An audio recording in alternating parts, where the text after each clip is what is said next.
Korban pembunuhan mutilasi di Batang Anai, Padang Pariaman, Sumatera Barat bernama Septia Adinda diketahui sempat berpamitan pada keluarganya sebelum ditemukan tewas mengenaskan.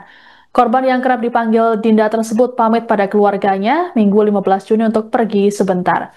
Sebagai informasi, Dinda menjadi korban mutilasi oleh Satria Johanda alias Wanda yang mengaku menghabisi korban karena masalah utang 3,5 juta rupiah. Tubuh Dinda dimutilasi jadi 10 bagian dan jasadnya dibuang di aliran sungai hingga ditemukan warga secara terpisah. Selengkapnya terkait dengan informasi ini akan disampaikan oleh jurnalis Tribun Padang, Panji Rahmat. Selamat sore, Panji. Ya, selamat sore rekan Siska. Baik, Panji bisa dijelaskan bagaimana kronologi kepergian Dinda menurut keluarga?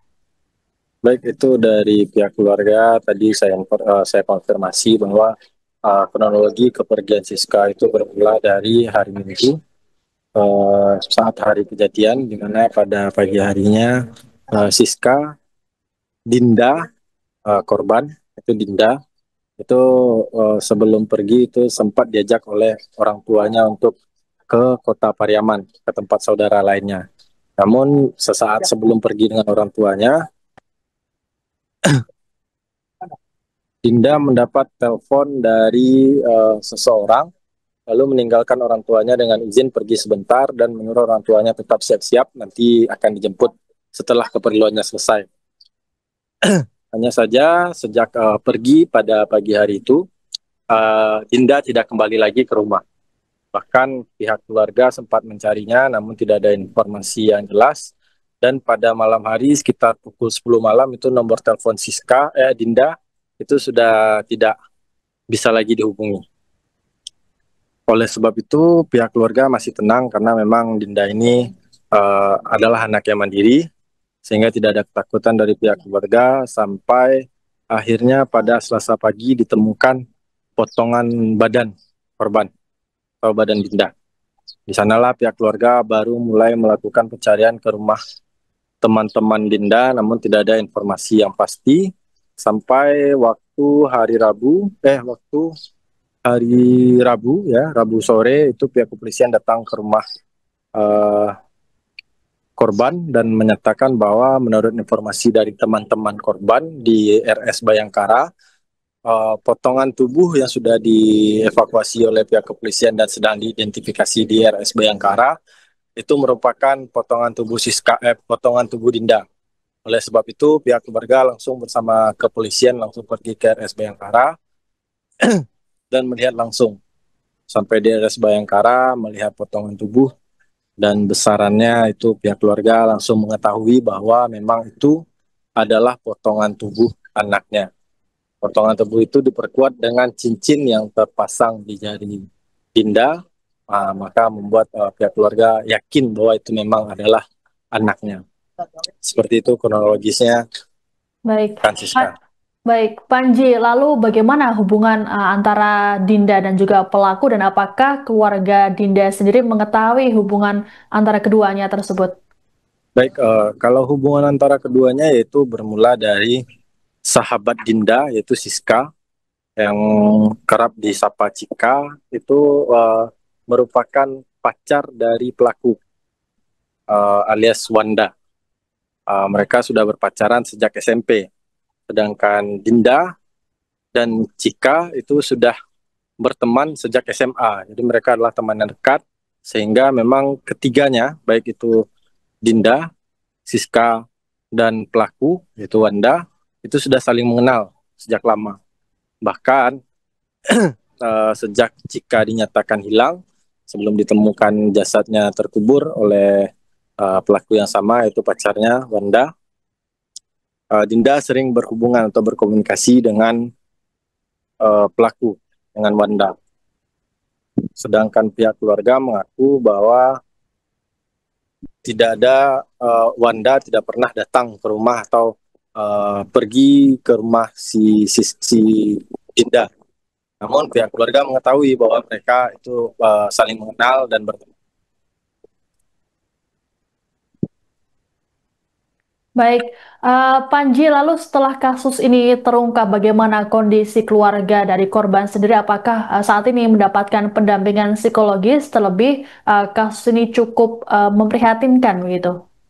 Baik, kalau untuk pendampingan psikologis sejak pagi tadi saat saya berada di rumah Dinda, di rumah korban itu sudah ada pihak pendampingan psikologis dari Polda Sumbar. Terlihat pada pendampingan pagi tadi itu memang emosi dari ayah Dinda masih belum stabil karena beberapa kali sempat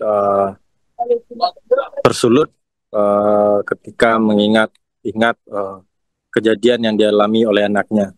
Begitu juga dengan Ibu Dinda yang sempat menangis saat mendapatkan pendampingan psikologis dari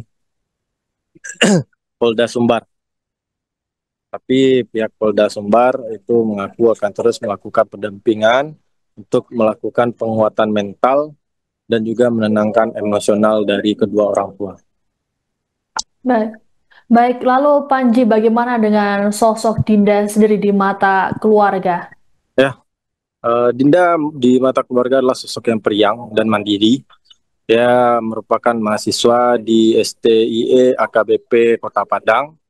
Dia sedang mengambil cuti kuliah karena ia sangat memahami kondisi keuangan dari pihak keluarga, sehingga ia memilih cuti kuliah dan bekerja di jasa pengiriman.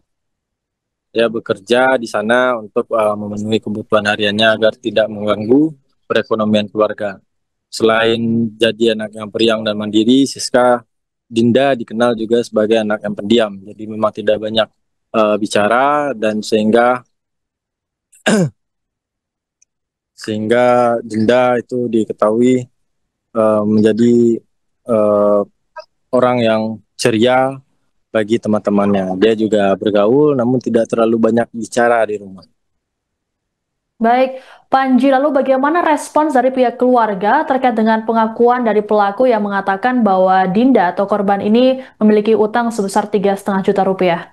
Baik, untuk pengakuan tersebut pihak keluarga mengakui sangat tidak mungkin karena menurut pihak keluarga di tengah kondisi ekonomi pihak keluarga yang menurun atau kondisi ekonomi yang tidak bagus atau sedang tidak baik atau sedang tidak stabil, mereka masih sanggup untuk membiayai kehidupan Dinda.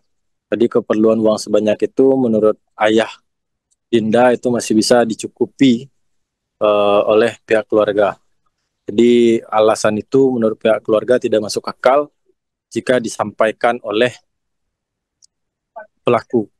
Pihak keluarga menduga ada motif lain yang pihak keluarga harap agar pihak kepolisian bisa mengungkapnya untuk membuka titik terang kasus ini. Pihak keluarga juga berharap agar pelaku dalam kasus ini bisa dihukum seadil-adilnya atas perbuatan yang telah ia lakukan kepada anaknya. Baik, Panji, apakah ada informasi lagi yang bisa Anda sampaikan terkait dengan kasus ini? Ya, baik, pihak keluarga itu juga berharap pihak kepolisian dan pihak terkait bisa mengumpulkan seluruh potongan tubuh dari anaknya, yaitu Dinda, di mana potongan tubuh itu sampai hari ini baru terkumpul sebanyak 6 bagian dari 10 bagian yang diinformasikan oleh pelaku dibuang di 2 lokasi. Pihak kepolisian berharap seluruh potongan itu, seluruh bagian itu bisa dikumpulkan agar ia bisa segera mengkebumikan anaknya. Baik, terima kasih laporannya jurnalis Tribun Padang, Panji Rahmat melaporkan terkait dengan kasus mutilasi di Padang Pariaman. Selamat bertugas kembali. Udah sampai di rumah, langsung masuk kamar, keluar lagi. Nggak pernah keluyuran di anak saya. Berarti istilahnya di rumahan Di aja. rumah. Kalau untuk kehidupan sendiri, biaya-biaya belanjanya cukup ya? Kalau sekarang memang nggak kurang. Tapi biasanya cukup, Pak. Sangat cukup. Pak, itu kan Dinda kuliah ya, Pak? Ya, Nah, sekarang waktu si Dinda ini udah tamat kuliah atau gimana? gimana? Udah tamat kuliah dia atau gimana? Belum, diserat lantaran ekonomi.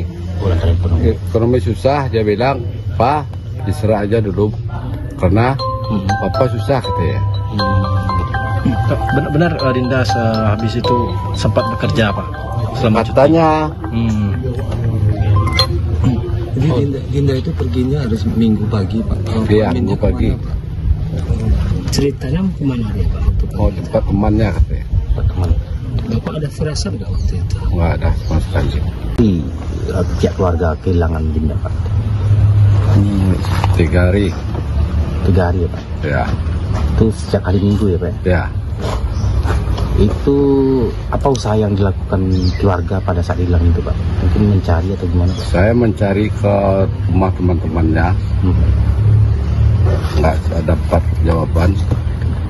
Hari Rabunya sore ditelepon sama anggota lantas Pariaman, mengajak saya ke Padang, ada potong mayat ditemukan di bandara katanya.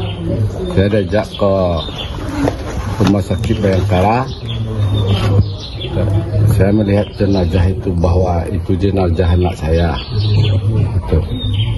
Download Tribun X sekarang, menghadirkan lokal menjadi Indonesia.